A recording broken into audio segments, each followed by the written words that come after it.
Welcome to the All Things Soggy Buns podcast. It's great to be here. Today, we are taking a fascinating deep dive into one of the most beloved and, frankly, most debated desserts offered by this incredible Maryland-based food truck and catering service, the pecan pie. That's right. We're really digging into the core methodology behind the Soggy Bun's best pecan pie recipe. It's perfected really by the specific techniques of Toby and Ola. Mm-hmm. Our mission today is to pull out the essential facts, what leads to that perfect texture, that balance between a rich, gooey filling and that distinct, satisfying crunch. This is definitely a deep dive for the serious baker, or maybe just the serious pie eater like me. Ha, yes. Both camps welcome. We're looking at a recipe that yields 12 generous servings, and the total time is just over an hour, about 15 minutes prep, and then a really critical 50 minutes minimum cook time. Right, minimum being the key word there, as we'll get into. Yeah, it sounds like that cook time is often, well, flexible. What's really crucial to understand about Toby and Ola's approach, I think, is how they manage to simplify the baking process, but still maximize the flavor. They rely heavily on fundamental pantry staples. Okay. It's an approach built on really a confidence and simplicity. And confidence. That's a word that wasn't always associated with this particular dessert for the creator, was it? No, not at all. The source material kicks off with this surprising revelation. The author behind this perfect recipe used to have a genuine, deep-seated fear of pecan pie as a child. Horrified, even. Yes, exactly. Not just, I don't like it, but actually fearing it. Pecan pie was apparently on a very specific, almost theatrical list of foods the author thought would kill me. Wow. What else was on that list? Well, things like peas, sloppy joes, pizza, Miracle Whip, bananas, and notably tea. Tea, goodness. It really speaks to a powerful early aversion, doesn't it? And it adds this incredible drama to the fact that it later became an obsession. That is fantastic drama for a dessert recipe. Yeah. So how does someone get over such an intense, lifelong phobia of pie? Well, the source suggests the fear finally vanished about 10 years ago. Possibly due to what they humorously call a violent surge in pregnancy or lactation hormones. Okay, that'll do it. Apparently demanding that appetite be satisfied with high-calorie comfort food. The human body works in mysterious ways. It certainly can send strong signals, and in this case, the signal was loud and clear. Consume perfect pecan pie. It's a complete, 180-degree transformation, moving from the will kill me list straight to an all-time favorite. That's amazing. The author now even jokes that a slice makes an excellent healthy hot breakfast the day after Thanksgiving. That kind of dedication really shows how masterful this version must be. It really does. And, given that backstory of extreme food anxiety, maybe it makes sense that the eventual perfected recipe relies on such honest, non-intimidating ingredients. That's a great point. Should we talk about those simple staples? Maybe the simplicity is what finally helped overcome that fear. I think you're onto something. The ingredients are totally classic, which should reassure any home baker. You've got 1 cup of granulated sugar, just 3 tablespoons of brown sugar, 1 cup of light corn syrup, Okay. 0.13 cup of melted salted butter, 3 whole eggs, importantly, beaten 34 teaspoons of vanilla, and a necessary ½ teaspoon of salt to cut through all that sweetness. Right, gotta have the salt. And now, for the star, the pecans. Toby and Ola call for 1 heaping cup of chopped pecans. And there's a very specific instruction here, right? Yes, very specific. They don't just mean roughly chopped. They specifically want little bits mixed in with the more uniform pieces. Little bits. And this detail, this is where the deep dive really starts to matter. Those little bits are absolutely essential to the final texture. How so? Well, they aren't just filler. They massively increase the total surface area within the pie filling. This lets the rich syrup adhere and bind everything consistently. It helps form that stable, crunchy sort of crust across the top. Ah, I see. So it's structural, not just decorative. Exactly. It's a structural element. You're building a stable matrix. That's fascinating, like a nut matrix held together by the sugar binder. Okay, moving into the technique then. Let's tackle some of those big questions that tend to trip up home bakers. Yeah, because this method really challenges some conventional wisdom. Right. Question 1. Par baking the crust. I mean, I've always been taught you need to par bake, especially with a wet filling, to avoid that soggy bottom. That's the common wisdom, absolutely. But according to this recipe, Toby and Ola say, nope, absolutely not necessary. Really? Why not? The why is the bake time. That necessary 50-minute plus bake in a 350-degree oven provides enough heat over a long enough time to cook the crust through completely. Okay. If you par bake first, you actually risk overbaking the edges by the end. You get that dry, crumbly crust that kind of detracts from the soft interior. But how do they stop the bottom from getting soggy then, without par baking, under all that sugary filling? It comes down to two things, really. The heat setting and the filling itself. First, that filling has a huge amount of sugar and syrup. It heats up quickly and almost like seals the crust surface, Ah, which interesting. allows the heat from the bottom of the oven to cook the dough properly without it just turning to mush. The long, relatively low bake time is really the key. Okay, that makes sense. Next debate, raw versus toasted pecans.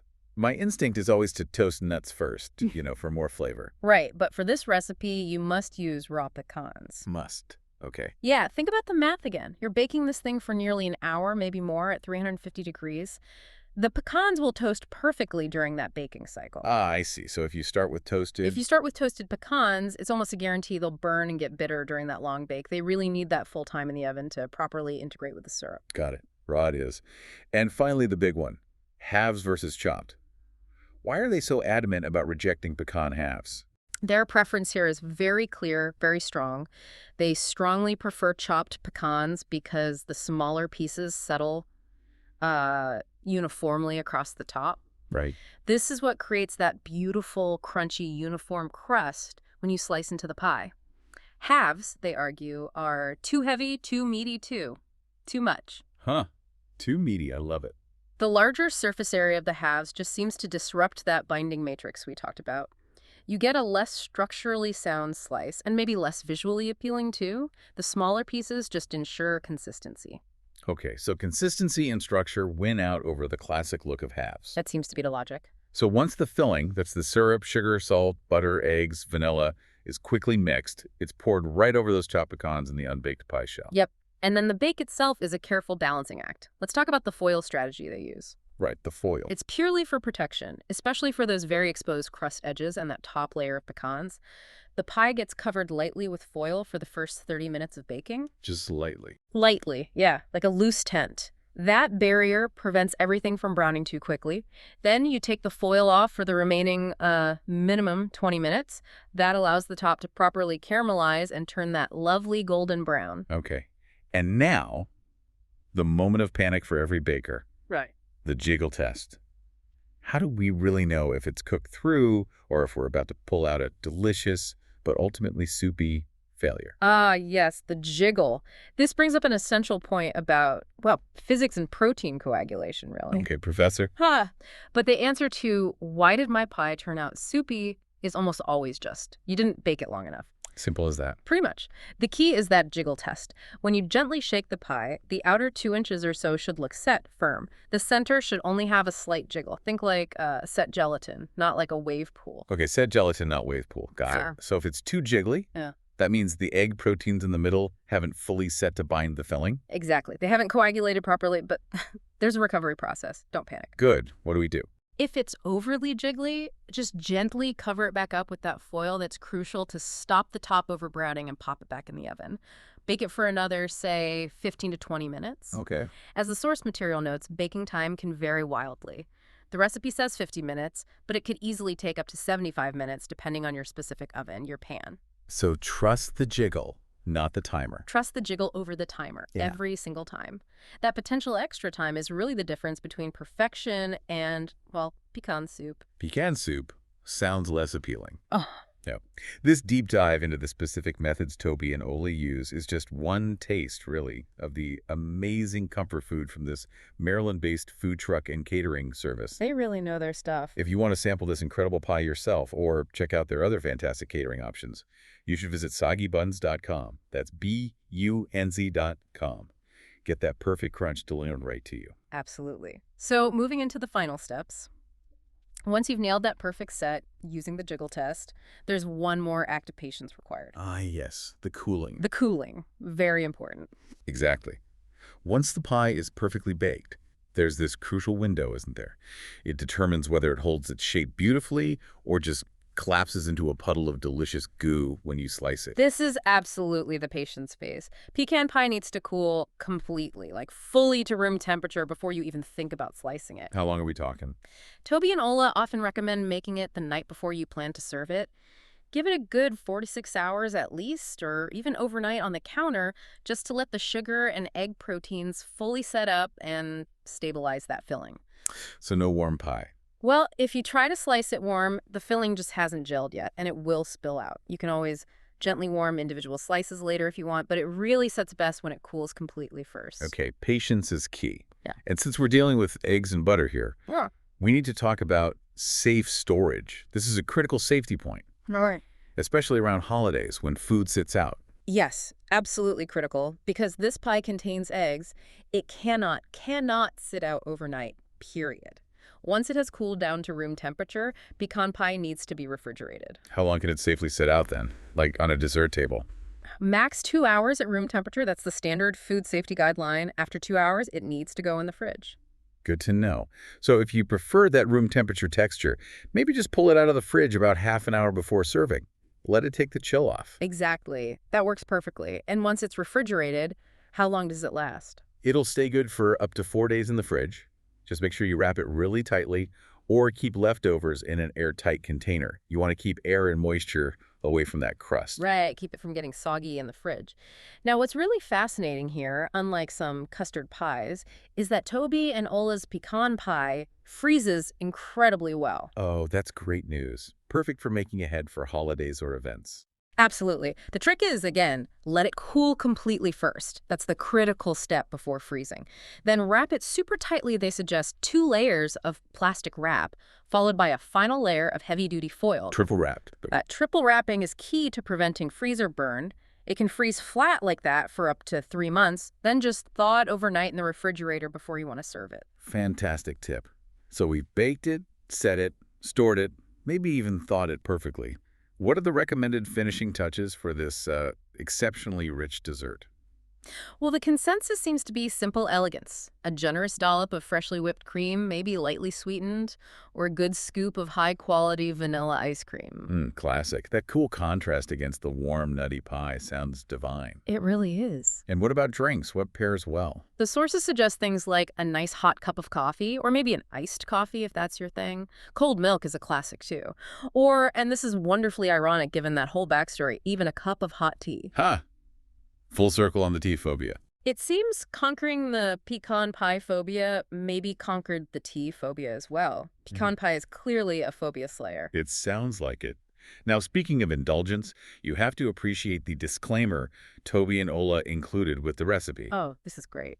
They state they are not responsible for the formation of saddlebags and love handles, which will result in 93% of cases. That's just brilliant. That's the kind of honesty you want from a recipe creator, isn't it? It really is. But the key piece of advice comes right after that disclaimer. Which is We won't worry about that today. We'll worry about that tomorrow. perfect. It's a recipe for present enjoyment, isn't it? Which is ultimately what this kind of ultimate comfort food is all about. Just enjoy the moment. A perfect motto, especially for the holiday season or really any Tuesday. Before we wrap up, let's hit that final provocative thought, maybe tying back to the ingredients, specifically that corn syrup. Okay. Well, given how much importance Toby and Ola place on the pecans really shining through, and given that the recipe specifically calls for light corn syrup, which is, less intensely sweet and has a lighter flavor profile, Right. consider this. Dark corn syrup offers a much richer, almost molasses-like depth. So the question is, would swapping to dark corn syrup create a more complex, maybe even slightly smoky filling? Or is the deliberate simplicity of using light corn syrup actually necessary precisely because they want those raw pecans, which toast perfectly in the oven, to remain the absolute star of the show, to deliver that pure, buttery nut flavor they're aiming for? That's a really interesting thought. Complexity versus purity of the main ingredient. Exactly. Something for listeners to experiment with, perhaps, once they've mastered this foundational recipe from Toby and Ola. A perfect challenge. Nah. Well, that's our deep dive into the essential methods and the truly fascinating backstory of the Soggy Buns pecan pie. Remember, this method promises that ultimate crunch and gooey richness by really focusing on the why behind each technique. It's all about understanding the process. And don't forget, you can try these delicious methods and all the other great catering options from the Maryland area experts, Toby and Ola, by visiting soggybuns.com. That's SOGGYBUNZ.com. Thank you so much for listening to the All Things Soggy Buns podcast.